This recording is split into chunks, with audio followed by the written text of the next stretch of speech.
Fala galera do canal Bodybuilding Brasil, olha aqui mais uma vez Tio Lima trazendo mais um vídeo para vocês. E no vídeo de hoje eu vou falar sobre Mohamed Benaziza, ou como muitos conhecem, Momo Benaziza, um atleta do final dos anos 80 e início dos anos 90 que infelizmente teve uma morte bem prematura. Um cara que tinha um potencial gigantesco, que chegou a vencer vários gigantes, como ele foi apelidado inclusive pelo Joe Wilder de The Giant Killer, né? O matador de gigantes. O Momo Benaziza tinha 1,61 m e conseguia bater caras bem mais altos e com volume impressionante. E eu vou mostrar para vocês aqui um pouco da trajetória do Momo Benaziza e também como ele morreu, beleza? Então, se você não é inscrito no canal, aproveite e se inscreve. Não esquece de deixar o like, cara. Deixa o seu comentário.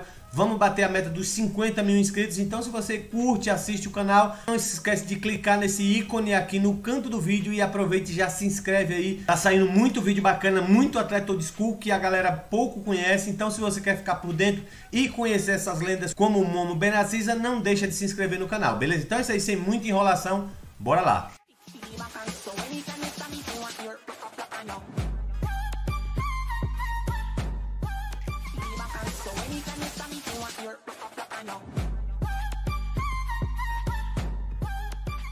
Então galera, como vocês estão vendo, o Momo Benaziza ele tinha um shape muito proporcional, um shape top pra caramba. Ele é um daqueles caras como o Nasser El Sonbaty, que era 100% simétrico e proporcional. Só que o diferencial do Momo Benaziza é que aparentemente ele não fazia a utilização de óleo, pelo menos não havia indícios no shape do cara. O shape do cara muito volumoso, né? Muito denso. É um dos caras que mais impressiona pela questão de preenchimento muscular. O Momo Benaziza, que com 1,60 m pesava 85 kg.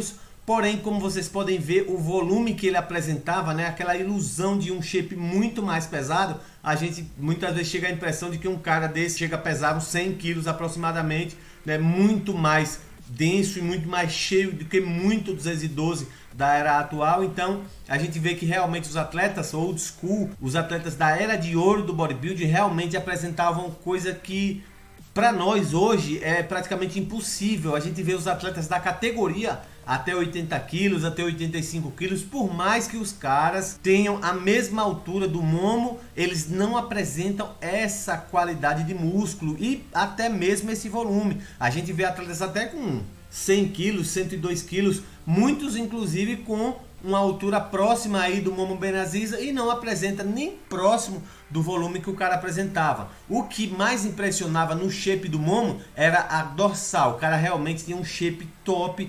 O shape dele era 100% top, desde a panturrilha até o trapézio, até o pescoço. Todo o shape do cara realmente era sensacional. Como vocês podem ver, ele tinha separações musculares bem acentuadas, né? Isso fazia com que desse aquela aparência de densidade muito maior do que alguns outros caras que apresentavam. O Momo Benaziza ele tinha, como eu falei para vocês no início, uma densidade incrível, inclusive digna de vencer o próprio Dorian Yates, como foi o que aconteceu no Night of Champions de 1990, né? O Momo Benaziza foi o campeão, o Dorian Yates ficou na segunda colocação e foi nesse momento em que Joe Wilder apelidou o Momo Benaziza de matador de gigantes, né? Ele viu aí o shape que ele apresentou, levando em consideração que ele era o cara mais baixo das competições que ele participava, como vocês podem ver. Isso aqui, se eu não me engano, é o Mr. Olympia de 1991. Vejam como o shape do cara era realmente muito top. Ele conseguia bater de frente sim com os caras. Vejam como a densidade, o nível muscular que o cara apresentava era realmente incrível.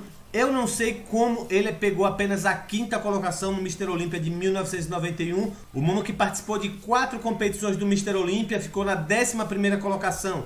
No Mr. Olympia de 1988, ficou na 5ª colocação em 89. Já em 90 ele ficou fora do top 15. Em 1992 ele repetiu o feito e ficou na 5ª colocação. Vejam a diferença, tanto de volume quanto de separação muscular dele para o Dorian Yates. Tudo bem que aqui o Dorian Yates foi o campeão, creio que por conta da qualidade e tudo, mas vejam como o Momo Benaziza também estava com shape top. Ele ficou atrás apenas de caras como Dorian Yates, Sean Ray, Kevin Levrone. Então são realmente lendas e o Momo Benaziza estava entre elas. Ele só não conseguiu alavancar um pouco mais a carreira porque infelizmente morreu precocemente no ano de 1992. O cara que bateu de frente com várias lendas, como as que eu falei aqui para vocês, também chegou a confrontar aí com o Lee Haney. E como vocês podem ver, saca a diferença de linha abdominal, oblíquos, serrátil, inclusive separação muscular dos quadríceps do Momo Benaziza com o Lee Haney, que é um atleta sensacional. Então o Momo, ele era um cara que tinha um shape sensacional. Infelizmente a altura dele, creio que atrapalhava um pouco para ele pegar boas colocações. Vejam que se fosse um cara mais alto aqui, brigando com o Lee Haney, com certeza teria conquistado pelo menos aí uns 3 Mr. Olímpias. O Momo que subiu em 4, eu acredito que se ele tivesse mostrado o melhor dele em todos os Mr. Olímpias e infelizmente fosse um pouco mais alto, eu creio que ele conseguiria vencer aí pelo menos uns 3 Mr. Olympia, levando em consideração a condição que ele apresentou. Vejam como a definição muscular, os cortes do posterior são bem mais evidentes do que do campeão Lee Haney, as costas muito mais cheias e mais separadas também. E o Benaziza participou de várias competições, inclusive foi campeão de 8 Pro Shows, deixando muito o cara veterano e caras mais altos e também bem volumosos para trás, né? Então a trajetória desse cara, mesmo sendo curta, mesmo ele tendo morrido bem precocemente, ainda assim é uma trajetória de muitas vitórias. Você vencer 8 Pro Shows não é coisa pouca, né? Para vocês verem aí, ele teve uma carreira mais curta, porém venceu mais Pro Shows do que o próprio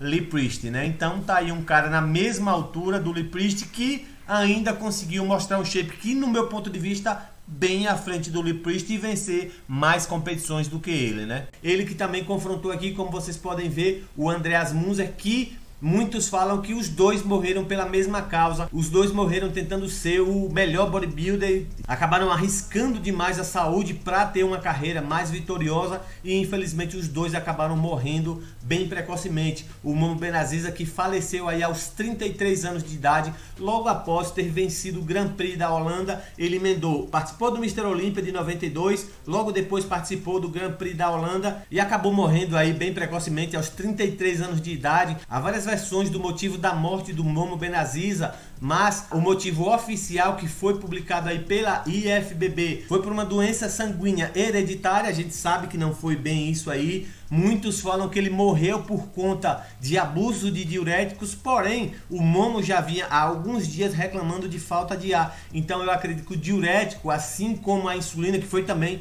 uma das coisas aí que acusaram a causa da morte do Momo Benaziza, são coisas que matam muito rápido, não deixam sinais. E como o Momo já estava reclamando de doença e de problemas respiratórios, talvez realmente a morte do cara seja uma coisa aí que talvez a gente não sabe, provavelmente nunca vai saber, né? O que eu acredito é que ele estava sim sentindo problemas, lógico que por uso e abuso de esteroides anabolizantes e de outras substâncias que os atletas utilizam para chegar no máximo do desempenho, ainda mais caras como o Momo, como o Andreas Munzer. Porém, não dá para afirmar nada, não dá para falar com certeza, até porque não tem nenhum laudo médico, né? E a morte do Momo Benaziza foi o suficiente para fazer com que um amigo próximo dele interrompesse a carreira, né?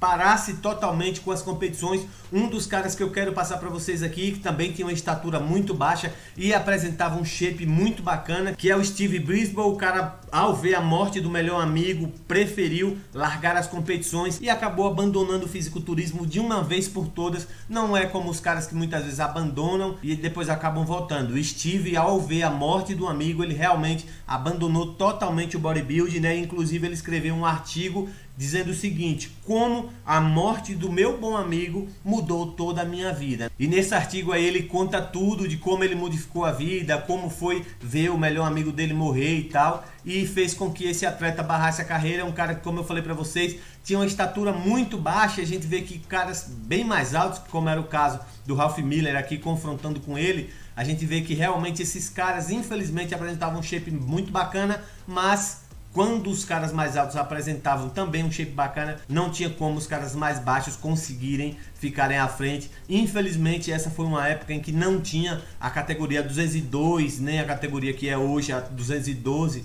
né? Então esses caras mais baixos infelizmente acabaram se conformando aí, pegando só boas colocações em alguns campeonatos, né? Então é isso aí, galera. O vídeo de hoje é isso aí. Era só para contar um pouco da história do Momo Benaziza, um atleta sensacional, um dos ícones das melhores dorsais, inclusive no vídeo que eu falei das melhores dorsais, das melhores costas, eu falei sobre o Momo Benazir, e depois daquele vídeo a galera começou a me pedir para falar um pouco mais sobre o Momo e como foi aí que se desenrolou a tragédia da morte dele, né? Então é isso aí, eu vou ficando por aqui. Se ainda não é inscrito no canal, como eu falei, se inscreve, vai sair muito vídeo bacana, muito conteúdo top. Então se você não quer ficar de fora, clica em inscrever-se e ativa o sininho aí, porque você se inscrever e não ativar o sininho, às vezes o YouTube não manda as notificações, beleza? Então é isso aí, eu vou ficando por aqui, um salve, tamo junto, beleza, falou e fui!